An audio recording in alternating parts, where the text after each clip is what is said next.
Hello दोस्तों, Lucent समान ज्ञान रैपिड रिवीजन सीरीज में आपका स्वागत है। आज हम शुरू कर रहे हैं बायोलॉजी चैप्टर के पेज नंबर 374 से। इस पेज के सभी प्रश्न को लाइन बाय लाइन आपको रिवीजन कराया जाएगा और अगर आपको इसका पीडीएफ चाहिए तो आप हमारे टेलीग्राम चैनल book_बैटल पर सर्च करके वहाँ से डाउनलोड कर सकते हैं। तो शुरू करते हैं पहले प्रश्न से। पेड़ों की छालों पर उगने वाले लाइकेन को क्या कहते हैं? कोर्टिकोल्स कहा जाता है। खाली चट्टानों पर उगने वाले लाइकेन को क्या कहते हैं? सेक्सीकोल्स कहते हैं। लाइकेन किस प्रक्रिया में सहायक होता है? मृदा निर्माण में। ऑर्चिल लेकनोरा जैसे लाइकेन से कौन सा रंग प्राप्त किया जाता है? नीला रंग।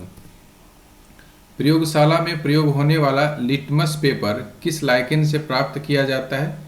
रोसेला नामक लाइकेन से।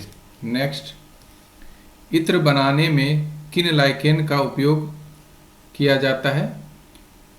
लोबेरिया, इर्वेनिया एवं रेमेनिला से। मिर्गी की दवा बनाने में किस लाइकेन का उपयोग किया जाता है? परमेलिया सेक्सटिलिस का। किस लाइकेन से प्रतिजैविक असनिक अम्ल प्राप्त किया जाता है? असनिया नामक लाइकेन से। रेंडियर मांस या क्लेडोनिया को किस भाग में भोजन के रूप में किया जाता है? आर्कटिक भाग में। आइसलैंड मॉस का उपयोग यूरोपीय देशों स्वीडन, नॉर्वे, आइसलैंड में किस लिए किया जाता है? केक बनाने के लिए। नेक्स्ट, जापान के निवासी किस लाइकेन का उपयोग सब्जी के रूप में करते हैं? इंडोकार्पन का। दक्षिण भारत में किस लाइकेन का उपयोग सालन बनाने में किया जाता है? परमेलिया का। जीवाणु की खोज कब हुई थी? 1683 ईस्वी में। जीवाणु की खोज किसने की थी? हॉलैंड के एंटोनी वॉन ल्यूवेनहॉक ने। जीवाणु विज्ञान का पिता किसे कहा जाता है? ल्यूवेनहॉक को। जीवाणु का नाम किसने दिया? एहरेनबर्ग ने दिया था। नेक्स्ट, एहरेनबर्ग ने जीवाणु का नाम किस वर्ष दिया? 1829 ईस्वी में। कॉलरा तथा तपेदिक के जीवाणुओं की खोज किसने की? रॉबर्ट कोच ने। रोग का जन्म सिद्धांत किसने दिया? रॉबर्ट कोच ने। रेबीज के टीके और दूध के पाश्चीकरण की खोज किसने की? लुई पाश्चर ने। छड़नुमा या बेलनाकार जीवाणु को क्या कहते हैं? छड़ाकार वेसिलस। गोलाकार एवं सबसे छोटे जीवाणु को क्या कहते हैं? गोलाकार अर्थात कोकस। नेक्स्ट, अंग्रेजी के चिन्ह कोमा के आकार के जीवाणु को क्या कहते हैं? कोमा आकार या विब्रियो कहते हैं। स्प्रिंग या स्क्रू के आकार के जीवाणु को क्या कहते हैं? सर्फिलाकार। Low temperature holding method LTH में दूध को 62.8 डिग्री सेल्सियस पर कितनी देर तक गर्म करते हैं? 30 मिनट तक। High temperature short time method HTST में दूध को 71.7 डिग्री सेल्सियस पर कितनी देर तक गर्म किया जाता है? 15 सेकेंड तक। पाश्चुकरण किस लिए करते हैं? दूध को अधिक दिनों तक सुरक्षित रखने के लिए। नेक्स्ट, कौन से साइनोबैक्टीरिया वायुमंडल की N2 का स्थिरीकरण करते हैं? एनावीना तथा नॉस्टॉक। लेग्यूमिनोसी मटर कुल के पौधों की जड़ों में कौन से जीवाणु रहते हैं? राइजोबियम तथा ब्रेडी राइजोबियम। कौन सी जीवाणु जातियां स्वतंत्र रूप से मिट्टी में निवास करती है एवं वायुमंडलीय N2 का स्थिरीकरण करती है?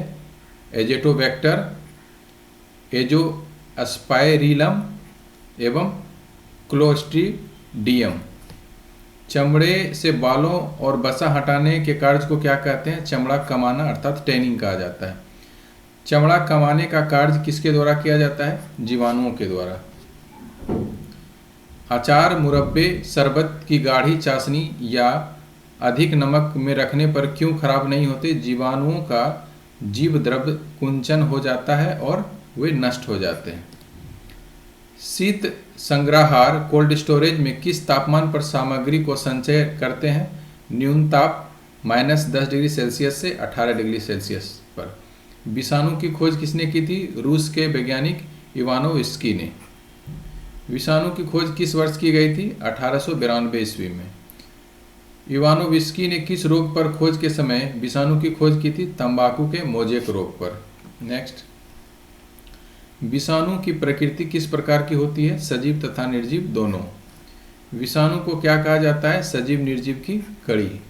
विषाणु के निर्जीव होने का एक लक्षण क्या है? ये कोसा रूप में नहीं होते हैं। विषाणु को क्रिस्टल बनाकर निर्जीव पदार्थ की भांति कब तक रखा जाता है? कई वर्षों तक। विषाणु के सजीव होने का एक लक्षण क्या है? इनके न्यूक्लिक अम्ल का द्विगुणन होता है।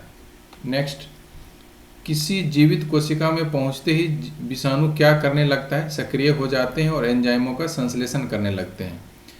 परपोषी प्रकृति के अनुसार विषाणु कितने प्रकार के होते हैं? 3 प्रकार के।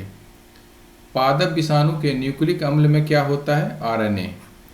जंतु विषाणु में कौन सा न्यूक्लिक अम्ल पाया जाता है? डीएनए या कभी कभी आरएनए।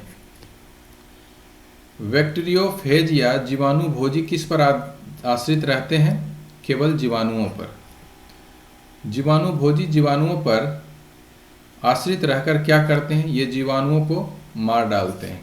नेक्स्ट, जीवाणु भोजी में कौन सा न्यूक्लिक अम्ल पाया जाता है? डीएनए। T2 फेज किसका उदाहरण है? जीवाणु भोजी का।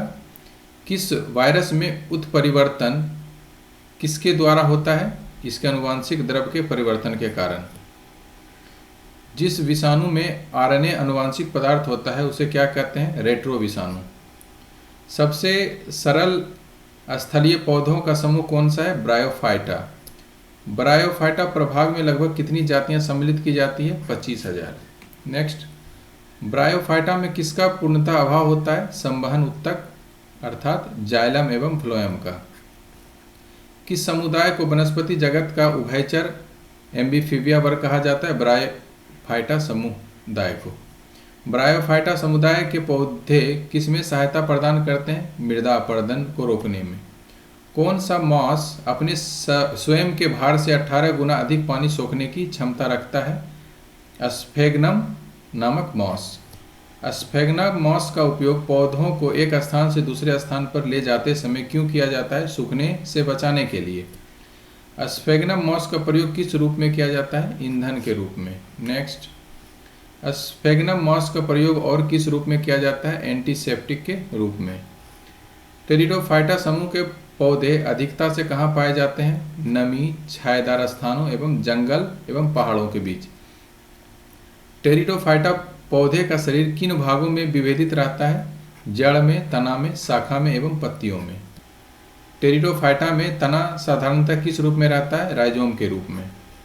टेरिडोफाइटा पौधे कैसे होते हैं और जनन की क्रिया किसके द्वारा होती है? बीजाणु जनक होते हैं, जनन की क्रिया बीजाणु के द्वारा होती है। नेक्स्ट, टेरिडोफाइटा समुदाय के पौधों में कौन से उत्तक पूर्ण विकसित होते हैं? संवहन उत्तक। टेरिडोफाइटा के जाइलम में क्या नहीं होता? वेसेल। टेरिडोफाइटा के फ्लोएम में क्या नहीं होता? सहकोशिकाएं। पुष्पोविद समूह के पौधे कैसे होते हैं? पूर्ण विकसित।